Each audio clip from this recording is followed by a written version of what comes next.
to defend our speech. 谢谢。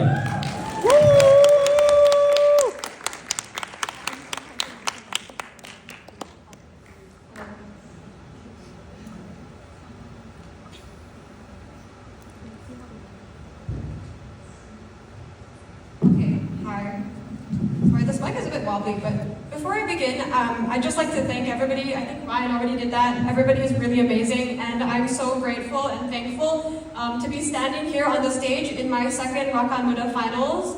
So I hope that we do have a good discourse, and again, it's really nice seeing CHS here on the stage again. So with that, I'll be starting my speech in 3, 2, 1. Social media doesn't solve the problem of violence, nor does it solve the problem of misogyny. Just because you take something offline doesn't necessarily mean that you're solving the root problem, nor does it mean that you will actually solve the visceral cases of violence that we see in our schools and that we see in our public spaces in the status quo, right? Now, before I begin, I'd just like to go into a few responses into what they said. I think their main case is contingent on the fact that these incel sites and these incel communities on social media actually create echo chambers, which basically reinforces their obviously belief in their own incel culture and their ideology, right? I think first of all, yeah, perhaps this is true. Perhaps they do create echo chambers. Perhaps they do make people actually believe in what they do believe in, right? But I think first of all, number one, you don't actually get rid of these current existing incel cultures and incel community that already exist in status quo, right? I think as what Ryan already stated to you, incel culture isn't stemmed or it's not rooted from social media. It's rooted from emotional pent-up hate of women. It's basically obviously rooted in hate and basically visceral emotions that come up when people get rejected, right? That's why in the majority of human history, we see the greatest evils that have come up in our society, not necessarily being social media, but being people having obviously people being violent and people having misogynistic thoughts, right? And I think social media is just a vessel for that to obviously continue. It's just a vessel for that to be carried out, right?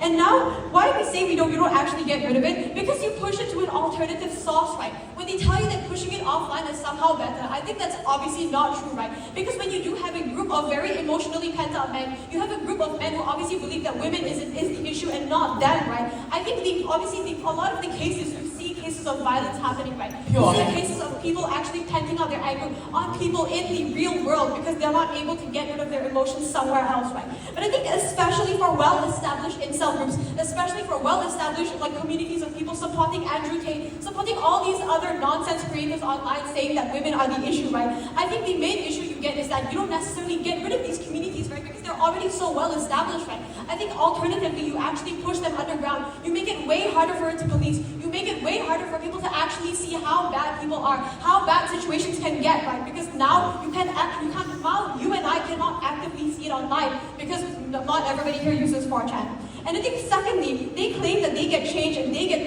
rehabilitation, right? I don't think that this is true. Why is this exactly the case, right? Because when you push these incel communities and when you push these social media forums offline, right? When you push them off the internet and off the mainstream social media sites that people go on, right? I think the main outcome that you get is that number one, it becomes really hard to police, right? I think we can already see that in a lot of nefarious activities that come out online, such as drug dealing, such as murder, such as assassins for hire, right? The reason why they're so hard to police is because they are offline. They're not on the mainstream internet, right? I think somehow, in a way, it is a good thing that we can actually see it in the real world. We can see it in daylight. It's because it's easier to police, right? And I think their claim on rehabilitation is not necessarily true, right? Because now you'll never know who these incels truly are, right? You'll never really know who these people actually are, whether they're trying to plan an attack, whether they have ideologies to harm somebody, whether they have desire to stab somebody in case they are angry at the end of the day, right? But I think lastly, it's about opting into the incel community in the first place, right? I think first of all, obviously, we already acknowledge the fact that incel and having ideologies of hatred doesn't come from social media, right? Nevertheless, the fact that incel communities exist online, the majority of people still are not incels, right? It comes from actual visceral hatred and people seeking validation and people seeking attention from other people who share the same issues as them. Now going into my point of catharsis and why we believe that this is actually a way which many people actually utilize in order to get rid of their pent-up emotion and anger. Before I go into my argument, I'll accept the point. The thing is that when you go into real life situations or when you're visiting people IRL, it's harder for you to meet same like people compared to being on social media. So how does that prove as much or as better confirmation bias compared to when having it on Reddit. Okay, I think the issue of confirmation bias is not necessarily the fact that we have Reddit forums online, right? Nevertheless, if Reddit bans another community, nevertheless, the fact that Reddit or Twitter bans Andrew Tate online, right? He has a platform, he has an audience, and he has people who support him because, like, obviously anger is a natural human emotion, right? You're not naturally going to get rid of that because you get rid of these social media forums or sites or platforms, right? I think what you're doing is you're pushing it offline, right? All of these people and everybody who do, like, obviously have these nefarious intention and activities generally still have a way or have an outlet for them to obviously vent out their anger. And that goes into my first argument, right? I think this goes into people who are, like, obviously new to incel culture, who are new to being rejected, new to basically having these thoughts of revenge and hatred and obviously, like, ideologies that obviously hate on women. I think Ryan already told you how incels don't become incels because of online forums. They become incels because they seek validation from other people who share the same experiences as them, right? Nevertheless, the fact that we have social media or not, we still have people who share the same ideologies, and that's how communities form, right? Because humans are naturally social animals, right?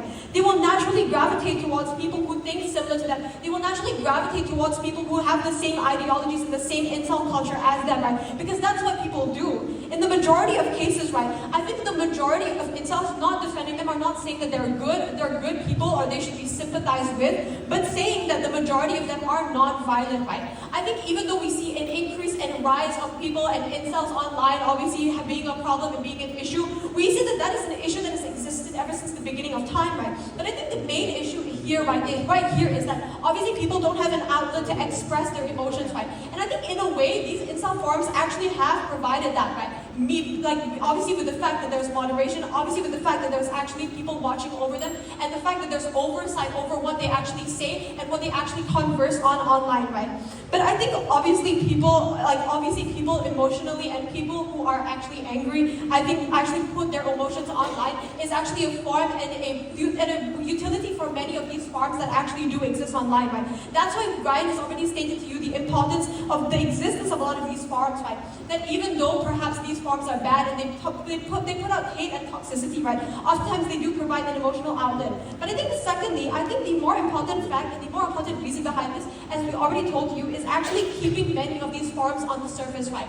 Because a lot of the times when you have well-established incel groups, when you have well-established groups of hatreds and extremists, right, I think the best thing that you need to do is obviously moderate them and actually keep it online, right? The fact that you have better, like, obviously access to mental health services, the fact that you have better access to people who are actually professional, who can actually solve these things, right? You can actually identify the people who are propagating this type of hate, propagating this type of incel culture, right? And I think it's actually easier for mental health professionals to deal with.